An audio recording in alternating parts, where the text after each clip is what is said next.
I was once again with the president. He and I were both reviewing the newly released surveillance footage from FBI in the Savannah Guthrie case on just this heartbreaking situation with respect to her mother.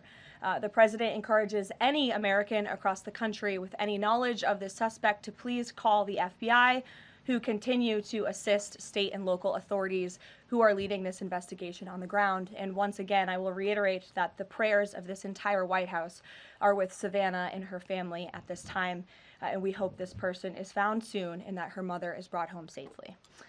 President Trump has a very busy week ahead, so I will begin with some scheduling announcements today. Tomorrow, here at the White House, the president will host Israeli Prime Minister Benjamin Netanyahu for a bilateral meeting. The remainder of the week will be focused on energy and deregulation.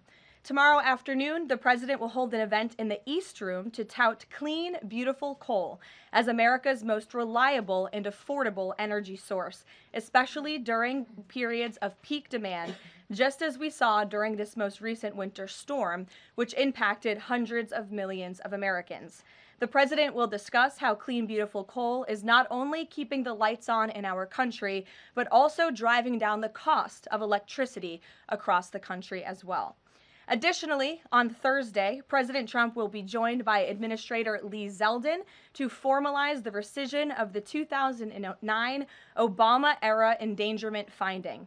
This will be the largest deregulatory action in American history, and it will save the American people $1.3 trillion in crushing regulations. The bulk of the savings will stem from reduced costs for new vehicles, with the EPA projecting average per vehicle savings of more than $2,400 for popular light-duty cars, SUVs, and trucks.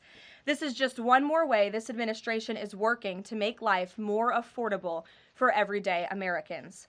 Overall, these groundbreaking actions from President Trump will drive larger economic growth, create thousands of good-paying jobs, expand manufacturing, increase consumer choice, and improve affordability for millions of families and businesses. Finally, on Friday, President Trump and First Lady Melania Trump will travel to Fort Bragg in the great state of North Carolina to meet with military families and the heroic members of our special forces who carried out the successful Operation Absolute Resolve in Venezuela and helped bring narco-terrorist Nicolas Maduro to justice. I know the President and First Lady are both greatly looking forward to this visit.